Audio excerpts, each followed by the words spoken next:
Ellen White aconselhou e advertiu diversas vezes os pastores da Igreja Adventista do Sétimo Dia.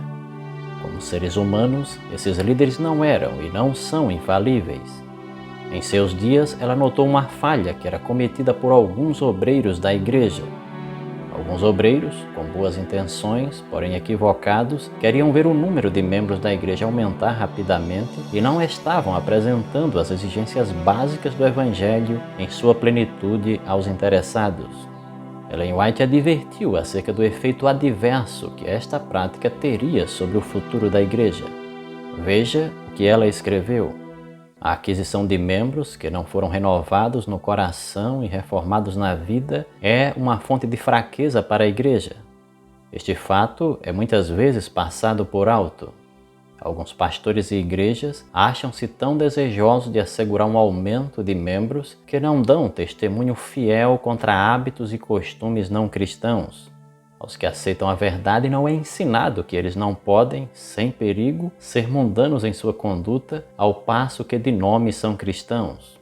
Até então eram súditos de Satanás. Daí em diante devem ser súditos de Cristo. A vida deve testificar da mudança de dirigente. A opinião pública favorece uma profissão de cristianismo. Pouca abnegação ou sacrifício é exigido de uma pessoa para se revestir da forma da piedade e ter o nome registrado na igreja. Daí muitos se unem à igreja sem primeiro se haverem unido a Cristo. Nisto, Satanás triunfa. Tais conversos são seus instrumentos mais eficientes. Servem de laço para muitas almas. São falsas luzes, atraindo os descuidados à perdição. É em vão que os homens procuram tornar o caminho cristão amplo e aprazível para os mundanos. Deus não suavizou ou fez mais largo o caminho áspero e estreito. Se quisermos entrar na vida, cumpre-nos seguir o mesmo trilho palmilhado por Jesus e os discípulos, o trilho da humildade, da abnegação e do sacrifício. Após fazer esta séria advertência, Ellen White disse qual deveria ser o alvo da igreja e dos pastores.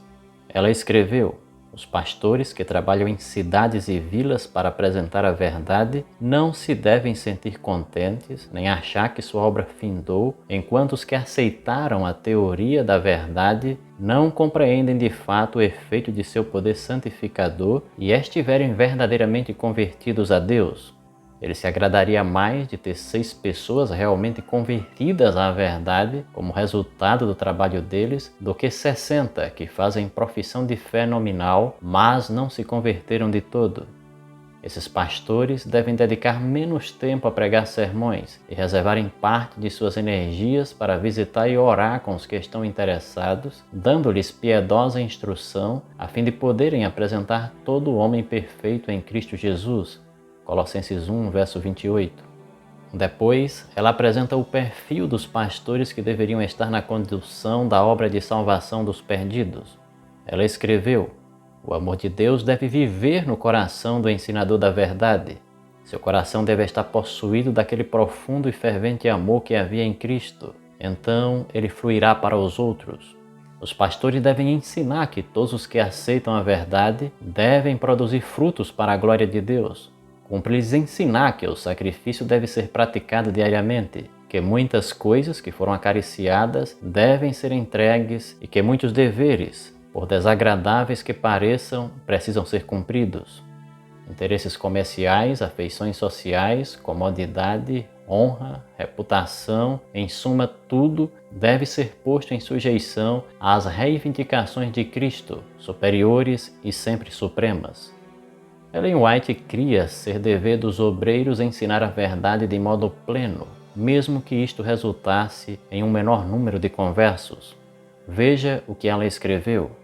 O obreiro nunca deve deixar parte do trabalho por fazer, porque esta lhe não agrade, pensando que o pastor que vier depois a fará por ele. Quando assim acontece, se vem um segundo pastor e apresenta as exigências de Deus quanto a seu povo, alguns voltam atrás dizendo: o pastor que nos trouxe a verdade não mencionou essas coisas, e se escandalizam com a palavra. Alguns recusam aceitar o sistema do dízimo, afastam-se e não se unem mais com os que creem na verdade e a amam. Quando outros pontos lhes são expostos, dizem: Não nos foi ensinado assim e hesitam em avançar. Quanto melhor teria sido se o primeiro mensageiro da verdade houvesse educado fiel e cabalmente esses conversos quanto a todos os assuntos essenciais, mesmo que poucos se houvessem unido à igreja pelo seu trabalho. Ela também apresentou os benefícios de um evangelismo bem feito, onde os conversos são bem instruídos nas verdades essenciais do evangelho. Veja o que ela escreveu. A obra de Deus não deve ser mal feita ou realizada relaxadamente. Quando um pastor entra num campo, deve trabalhá-lo completamente. Ele não deve ficar satisfeito com seu êxito enquanto não puder, mediante diligente labor e a bênção do céu, apresentar ao Senhor conversos que possuam um genuíno sentimento de sua responsabilidade e que farão a obra que lhes é designada. Se ele instruiu devidamente os que se acham sob seu cuidado, ao partir para outros campos de trabalho, a obra não se desfará. Estará tão firmemente estabelecida que ficará segura. Os textos do Espírito de Profecia que acabamos de analisar têm levado muitos a indagar.